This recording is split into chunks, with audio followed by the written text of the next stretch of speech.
If you're anything like me, you really don't want Kylo Ren to be the last Skywalker. Honestly, I don't think Disney wants that either. In fact, I think the stage has been set for Rey and Kylo to continue the lineage of the mighty Skywalker blood. That's right, we're talking REYLO babies. Yes, I think they're going to conceive children. Let's talk about it. Today's video is sponsored by Amino. Amino is an app that powers more than 1 million different communities, at least one of those communities for each interest in the world. This includes, of course, Star Wars. The app has a bunch of really cool features, including quizzes, chats, featured posts, public forums, and all sorts of other awesome stuff. I personally really love doing the quizzes, especially when I finish them and I can see how much better I do than other Star Wars fans out there. Think you can outdo me in one of these quizzes? Well, come at me, bro. I am on the Star Wars Amino as Joshua Lucas, so feel free to hit me up there, share with me your theories, and I really quickly wanted to shout out a couple people that hit me up on Amino. One is named Drakkar, and this is all the art that this person made for REYLO, and honestly it's super cool. The one thing I really love about fan art is just it embodies the love you have of the thing that you're doing the fan art for. So these pictures to me are awesome. I love this style, and yeah, it's very cool. I also want to put up some images here from Soy Yoyama. These are also very cool, super cute, adorable REYLO stuff.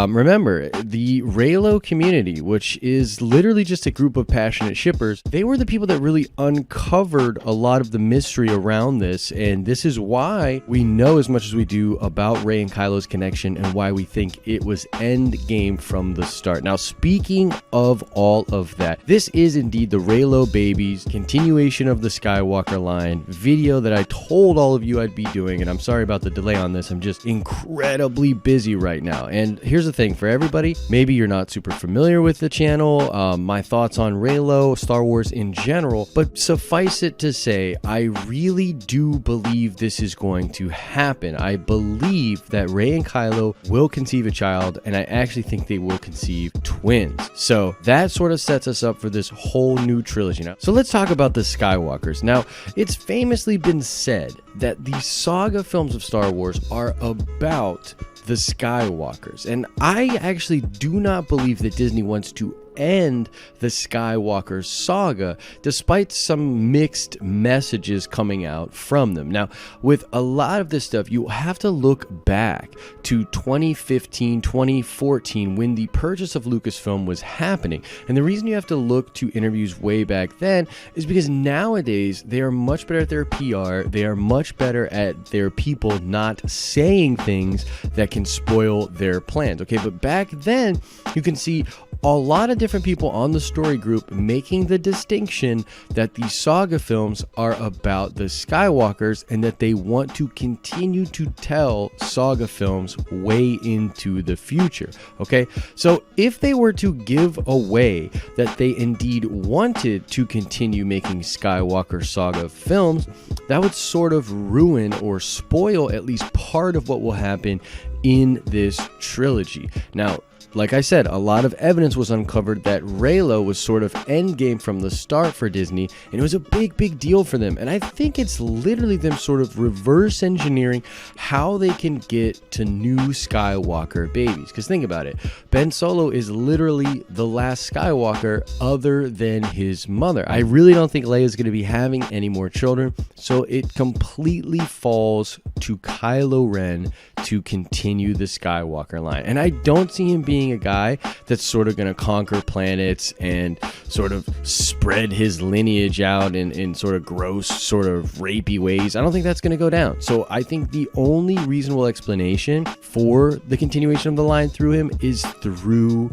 Rey.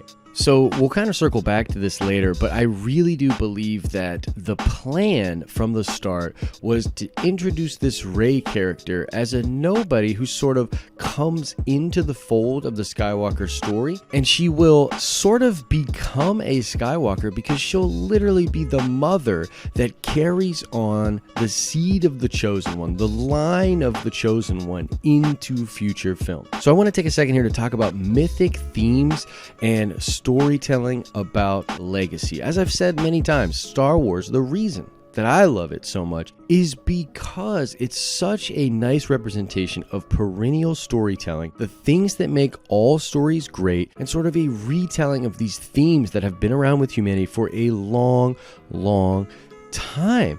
And one of those things is family. And this is super relatable and something that we've constantly talked about as storytellers, because everybody more or less has a family or has some version of a family. So it always plays a role in how one goes out into the world and sort of lives their lives. They always have their family to sort of juxtapose their lives against, to sort of be involved with, to have conflict with. I mean, I'm betting all of you watching this video have probably had some major conflict within your family, and that is why that theme continuously comes up in storytellers. This is very, very important to the DNA of Star Wars itself. I mean, if you think about the original trilogy, it is sort of predicated on the Darth Vader being Luke's father twist, Leia being his sister, and it's really just like a soap opera space drama of family on a mythic level, and I think that that's going to continue. It's literally too integral to what makes Star Wars for Disney to remove it completely. And I want to pause here to talk about just two things really quickly. Disney has an issue with its fan base right now. The fan base is incredibly divided, and if Disney comes out and decides they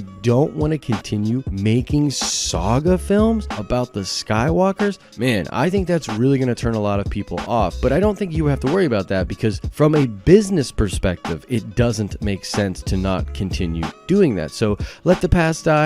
Yeah, for sure, but the future's going to pretty closely resemble the past anyways. That's part of the secret sauce of Star Wars.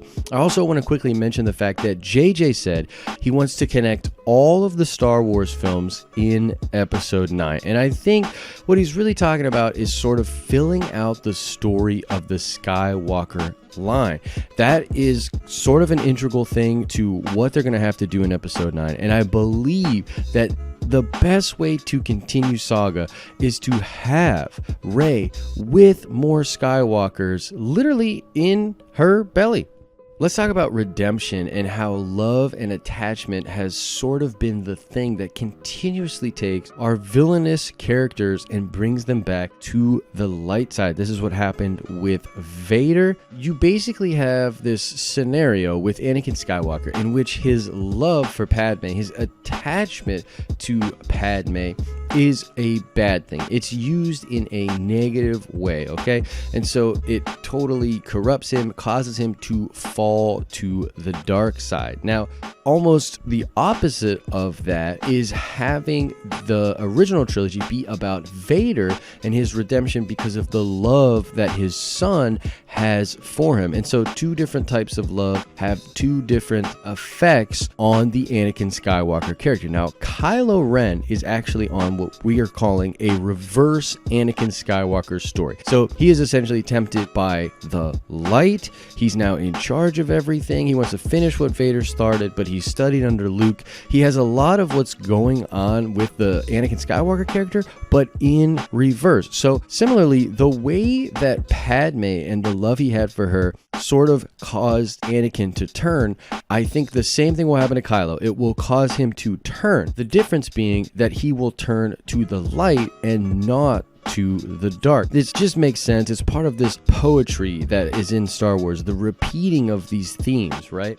Once again, I think that this was planned. I mean, look at all of the evidence that the Rey and Kylo Ren relationship was definitely something Disney knew about. It might have been the only thing they really cared that Ryan touched on. And there's a whole bunch of evidence out there for this. And I think you're seeing sort of the blueprint for more Skywalkers sort of set up by these two characters having their connection in this current saga. What else is kind of cool about this is even though we can see it coming a mile away, and by it I mean Rey redeeming Kylo in some way and then them literally having more Skywalker babies, even though we could see that coming a mile away, we're still unsure that it will happen, and if it does happen, we will like it. So it's kind of a cool thing, right? It's one of those things in stories where happily ever after might be at the end of the story, but how the heck are we going to get there? That's the flavor, that's part of the fun. Now, I want to talk about balancing the Force. This is a very important theme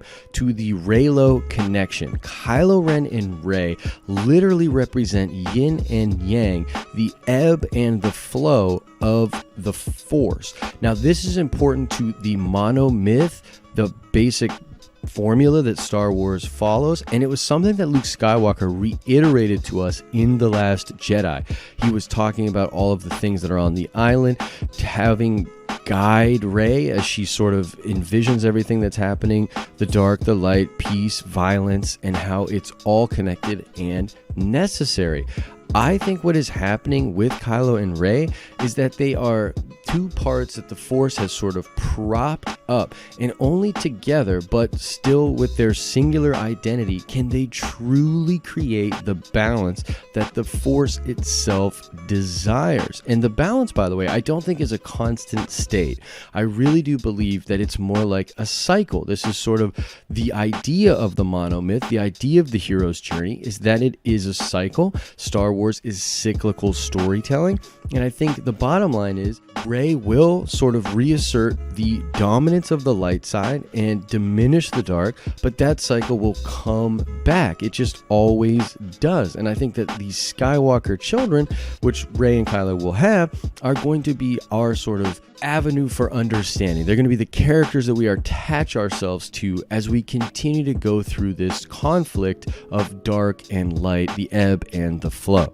I personally believe that Rey is the perfect character to sort of be the mother of the new Skywalker lineage and shepherd in the new saga films. I mean, first of all, Daisy Ridley is an incredible actress, but she also, as a character, has this really interesting connection to all of the characters that we are familiar with in the Star Wars saga, like the Vader character, her sort of peripheral knowledge of that and how Luke played a role in that. Luke Skywalker himself, she sort of knows things about him that other people do not know.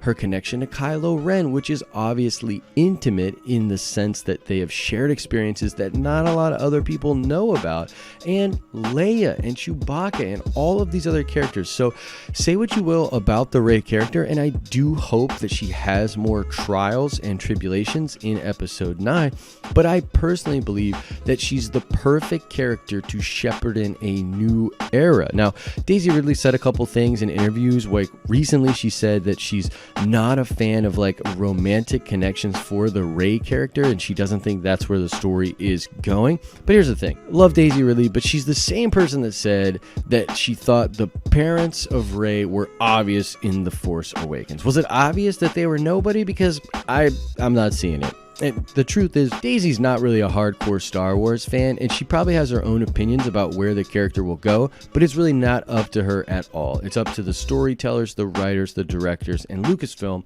and I think that they definitely want this romantic connection, and they definitely want children. So while we're speaking of legacy and mythic storytelling, this is why I think Rey will indeed have twins. I mean, the two halves of the yin-yang, the twin suns that are on Tatooine. It's a repeating. It's that poetry of Star Wars. And I think what will happen in the next series of films, in the eventual saga films, is that the twins will sort of represent the balance. They will represent the light and the dark. I'm pretty sure one of them will go to the dark side, one of them will go to the light side. There will be a lot of conflict in the galaxy.